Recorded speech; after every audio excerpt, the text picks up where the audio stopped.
لیکن آپ اٹھا کے دیکھیں کاغذات تو بھری پڑی ہے ہماری ہسٹری، ایسے ہزاروں لوگ، یہ تو ایک شفا کی بات ہو رہی ہے، اسلام آباد کے پرائیویٹ ہاسپٹلس میں کس طرح لوٹا جاتا ہے لوگوں کو، آپ صرف اندر قدم رکھتے ہیں، آپ کو صرف انٹرٹین کرنے کے، آپ کا بلڈ پریشر چیک کرنے کے اچھے خاصے پیسے لے لیتے ہیں، آپ کو 10-20 ہزار کے آرام سے ٹیسٹ، چھوٹے سے چھوٹا ہاسپٹل آپ کو 20 ہزار کے ٹیسٹ آرام سے لکھ کے دے دے گا، 30 ہزار کے ٹیسٹ لکھ کے دے دے گا. اب جس بندے کی تنخواہ 30 ہزار ہے وہ ٹیسٹ کہاں سے کروائے گا؟ پھر گورنمنٹ ہاسپٹلس کی بات آ جاتی ہے، گورنمنٹ ہاسپٹلس میں ایسے کیسز میں نے اپنی آنکھوں سے دیکھے جن کے غلط آپریشن کر دیے گئے، کسی خاتون، کوئی پیرالائز ہوئی پڑی خاتون، کوئی کسی طرح، کوئی کسی، مطلب لوگوں کے ساتھ بہت بہت برے حادثات ہوئے. ملتان کا آپ نے ایک واقعہ دیکھا ہو، یہ ہم ابھی اسلام آباد کی بات کر رہے ہیں جو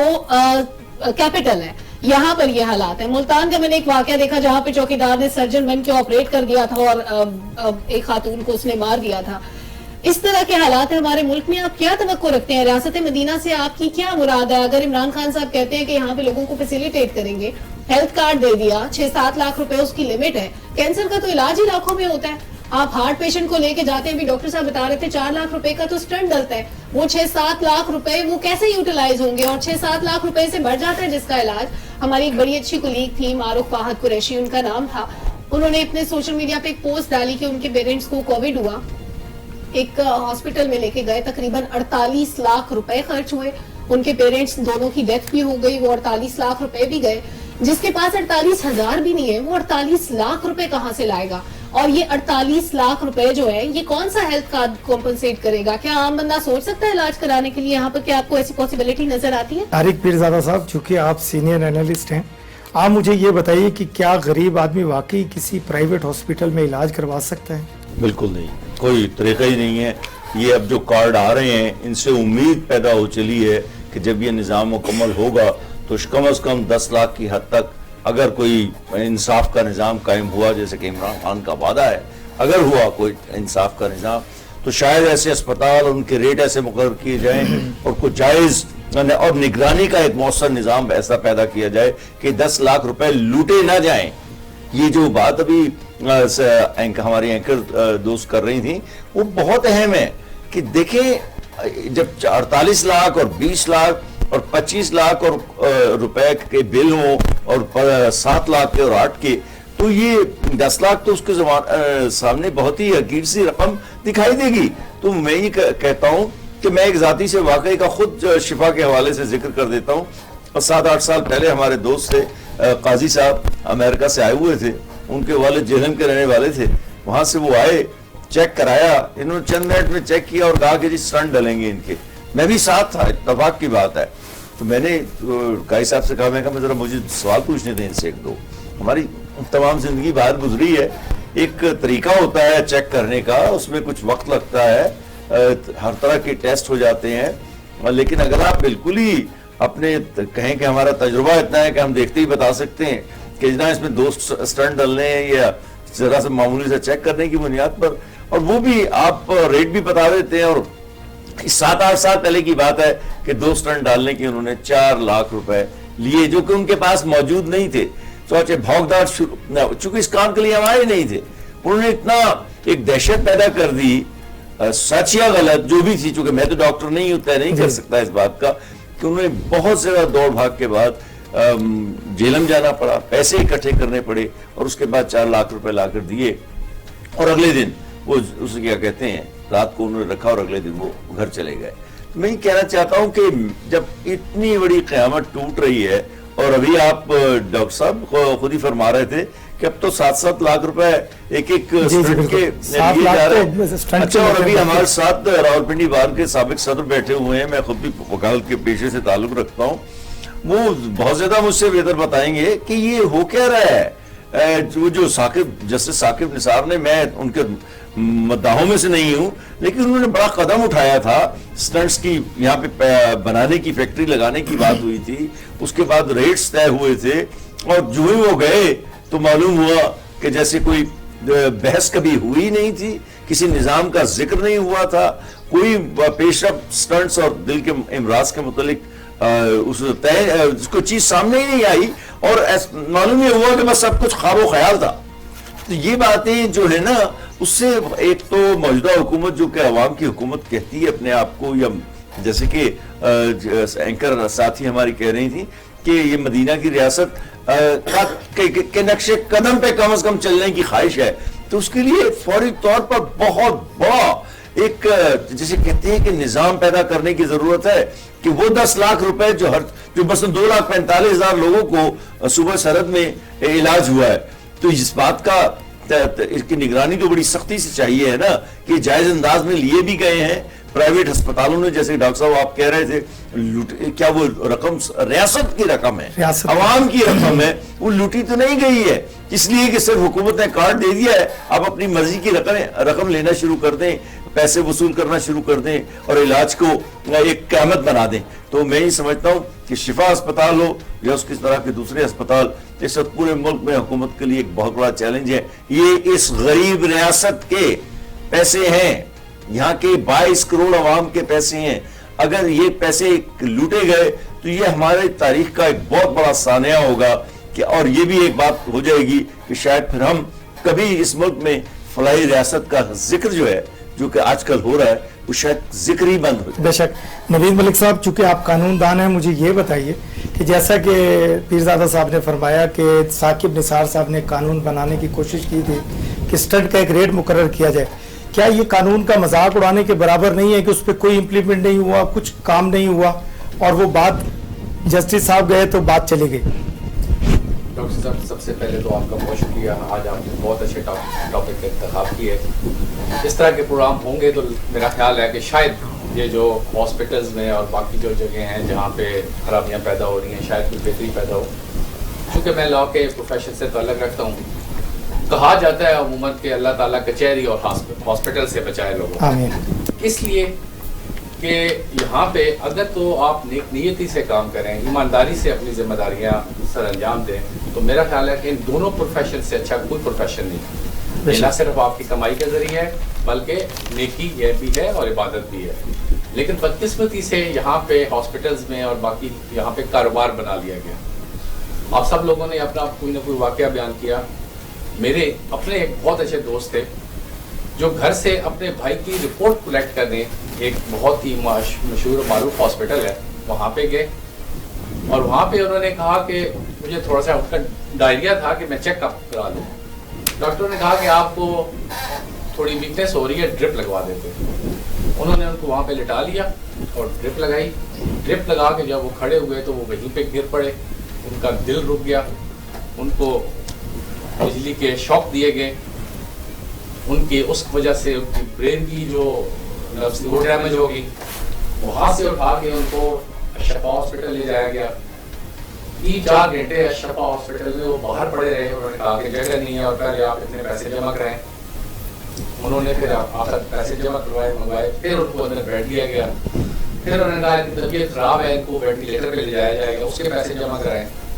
پھر وینٹیلیٹر کے پیسے جمع کرائے گئے اور چوتھے دن اس کی ڈیڈ باڈی باہر آئی اور اس کے بعد وہی بل وغیرہ سارا ادا کیا گیا تو اس کی ڈیڈ باڈی ہے. یہ حالات ہیں ہمارے ڈاکٹر صاحب. جہاں تک آپ نے کے حوالے سے بات کی تو بالکل آنریبل جسٹس ثاقب نثار صاحب نے بہت اچھے اقدامات کیے تھے کئی اس طرح اپنے اس سے ہٹ کے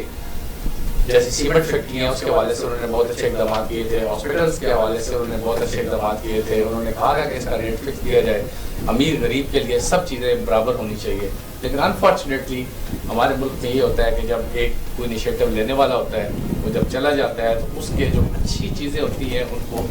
پایہ تکمیل تک نہیں پہنچایا جاتا. تو میں تو اسے اپنے ملک کی بدقسمتی کہوں گا کہ یہاں پہ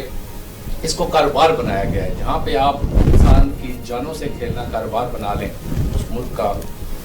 اللہ سے ہی دعا کی جا سکتی ہے کہ کوئی بہتری کی. سلمہ نوید ملک صاحب نے فرمایا کہ جی یہ ڈاکٹرز کا پیشہ عبادت بھی ہے اور نیکی بھی ہے لیکن آپ سمجھتے ہیں کہ اس وقت جو ڈاکٹرز پرائیویٹ ہاسپٹلز میں ہیں وہ نیکی سمجھ کر کے کام کر رہے ہیں یا لوٹ مار کا سلسلہ جاری کیا ہوگا؟ ڈاکٹر صاحب ابھی پیرزادہ صاحب کی گفتگو میں نے ایک بات نوٹس کی انہوں نے ذکر کیا اپنے دوست سے متعلق کہ ڈاکٹر نے دیکھتے ہی کہہ دیا کہ جی ان کو اسٹنٹ ڈلیں گے. میں نے اپنی آنکھوں سے ایسے ایسے فنکار بھی دیکھے ہیں جو بلڈ سیمپل لیتے ہیں نا ٹیسٹ کے لیے تو وہ بوٹل کو ایسے ایسے کر کے کہتے ہیں جی آپ کا ایچ بی اتنا ہوگا ایسے ایسے فنکار بھی بیٹھے ہوئے. خیر اگر ڈاکٹرز کی آپ نے بات کی کہ وہ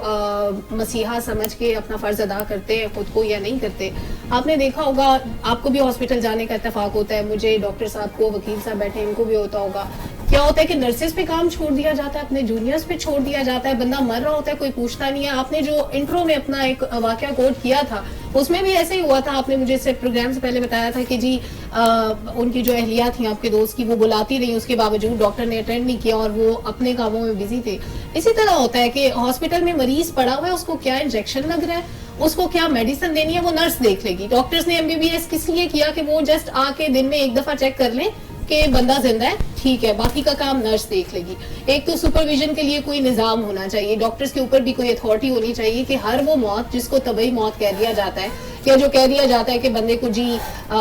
فیور تھا, بہت زیادہ تھا اس لیے مر گیا ہے, کہیں اس کو غلط انجیکشن تو نہیں لگا دیا گیا, کہیں جو میڈیسن دی گئی وہ ایکسپائرڈ تو نہیں تھی, وہ غلط تو نہیں تھی. بہت ساری فیملیز تو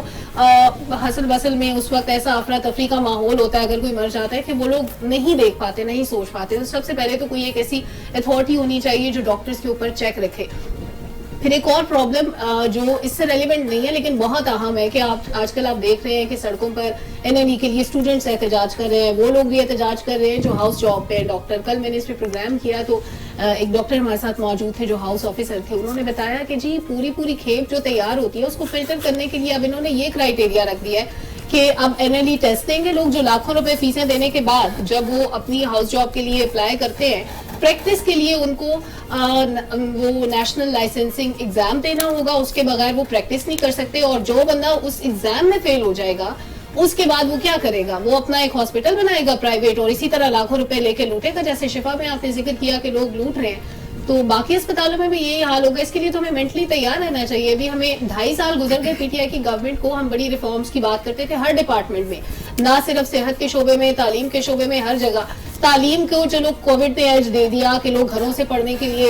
اس کے علاوہ کوئی چارہ نہیں تھا کہ اسٹوڈنٹس جو ہے وہ گھر پہ تیاری کریں. اب اسٹوڈنٹس چاہتے ہیں کہ ان کو تھوڑا ٹائم دیا جائے کہ وہ اپنی تیاری کر لیں, اس کے لیے بھی ٹائم نہیں ہے. یہی حال شعبہ صحت کا بھی ہے کہ ڈاکٹرز کے لیے فیسلٹیز پہلے نہیں تھی, وہ لوگوں کو لوٹتے تھے. اب انہوں نے ایگزام کے نام پہ دوبارہ سڑکوں پہ آنے کا ایک بہانہ ڈھونڈ لیا اور عوام مرے کچھ بھی ہو. آپ نے دیکھا ہوگا پمس میں بڑا عرصہ احتجاج چلا ڈیورنگ کووڈ, اسپتال جتنے بھی ڈاکٹرز تھے وہ سارے سڑکوں پہ تھے, مریض انتظار کرتے تھے, کسی کا آپریشن پینڈنگ ہے, کسی کا کوئی معاملہ ہے. جو سیریس پیشنٹس تھے ایون ان کو کوئی اٹینڈ کرنے کو تیار نہیں تھا, وہاں پہ نرسز تھوڑا بہت فیسیلیٹیٹ کرتی تھی, ڈاکٹرز تو ہاتھ بھی نہیں لگاتے تھے. کون سے مسیحا, کدھر کے مسیحا, کوئی اس بات کو نہیں دیکھتا کہ ان کا پیشہ کتنا مقدس ہے. وہ یہ دیکھتے ہیں کہ ان کے پاس پیسے کتنے آ رہے ہیں, ان کو فیسیلیٹیز کتنی مل رہی ہیں, اور جو مل رہی ہیں اس کا فائدہ ہو رہا ہے یا نہیں ہو رہا, ورنہ وہ دوسرے دن سڑکوں پہ آ جاتے ہیں احتجاج کرنے کے لیے. ان کے لیے تو یہ میٹر ہی نہیں کرتا کہ کسی کو آپریشن پینڈنگ ہے, آپریشن نہیں ہوگا تو کوئی مر جائے گا, کوئی دل کا مریض ہوگا, کوئی کینسر کا مریض ہوگا, کسی کے گردے ختم ہوں گے. ڈاکٹرز کو اس بات سے کوئی فرق نہیں پڑتا. ان کے لیے ہر پیشنٹ ایک سامنے پڑی ہوئی بے جان چیز ہے, جس کو وہ چاہیں گے تو ہاتھ لگائیں گے, نہیں چاہیں گے تو نہیں لگائیں گے. یہ زیادہ صاحب پیشنٹ تو بالکل دیکھتے نہیں ڈاکٹر, جیسے کہ سلمہ نے کہا کہ واقعی میرے دوست کی مسز ان کو ڈاکٹر کو پکارتی رہیں کہ دیکھیں ان کے منہ سے جھاگ نکل رہے ہیں, ان کی حالت خراب ہے, آپ آ کر کے دیکھ لیجئے. لیکن ٹس سے مس نہ ہوئے ڈاکٹر شفا کے, جو کہ ہاسپٹل میں داخل آپ انٹر ہوں تو میرے خیال ہزاروں روپے تو ٹیسٹوں کی مد میں وہ آپ سے لے لیتے ہیں, اور لاکھوں روپے کے جو ہے نا آپ سے اگر 2-4 دن پیشنٹ وہاں داخل ہو جائے ان کے وارڈ میں تو 5-10 لاکھ تو کہیں نہیں گئے. تو جس ہاسپٹل کی یہ حالت ہے, کیا آپ سمجھتے نہیں ہیں کہ اس وقت وزیر اعظم کو اور صدر پاکستان کو نوٹس لینا چاہیے, جو کہ چیریٹی, میں دوبارہ لفظ استعمال کروں گا, جو کہ چیریٹی کے نام پہ ہاسپٹل بنا, آج تک کسی کا فری علاج نہیں ہوا وہاں. تو وزیر اعظم کو اس کا نوٹس لینا چاہیے, اور آپ اس پہ ذرا تھوڑا سا روشنی ڈالیں گے اور ذرا صحیح طریقے سے بتائیں گے کہ کیا ہونا چاہیے. میں ایک بڑے کڑوی قسم کی بات کرنا چاہتا ہوں, اور بہت سے لوگ تو نہیں کریں گے, لیکن میں ہمیشہ چاہے وہ انڈین چینل ہو یا پاکستانی, مجھے تو کرنی ہوتی ہے. دیکھیں میری والدہ کا کو 15 مہینے پہلے انتقال ہوا, وہ دل کی مریض تھی, یہ AFIC میں انہیں لے جایا گیا. یہاں جو سب سے بڑا خوفناک مسئلہ ہے, اور یہ میں پاکستان کے چیف آف آرمی سٹاف کو کی توجہ اس طرف دلانا چاہتا ہوں, کیونکہ ان کے معاملات بہت گمبھیر ہیں, اندرونی دفاع ان کے ہاتھ میں ہے, بیرونی دفاع ان کے ہاتھ میں, اس طرف شاید توجہ نہیں جاتی ہوگی. میں بالکل درخواست کر رہا ہوں اس پروگرام کے ذریعے کہ 3 بجے کے بعد اگر کوئی مریض AFIC میں چلا جائے تو اس کو دیکھنے والا کوئی سینئر ڈاکٹر موجود نہیں ہوتا جب تک کہ اگلے دن کی صبح طلوع نہیں ہو جاتی اور یہ 16-17 گھنٹے کا وقت گزر نہیں جاتا. میری والدہ کے ساتھ اسی طرح ہوا, اور 2 یا 3 دن کے بعد ان کا انتقال ہو گیا وہاں پر. میں نے انہیں کہا, جتنے نوجوان ڈاکٹرز تھے, میں نے کہا یار کوئی سینئر بلا لو,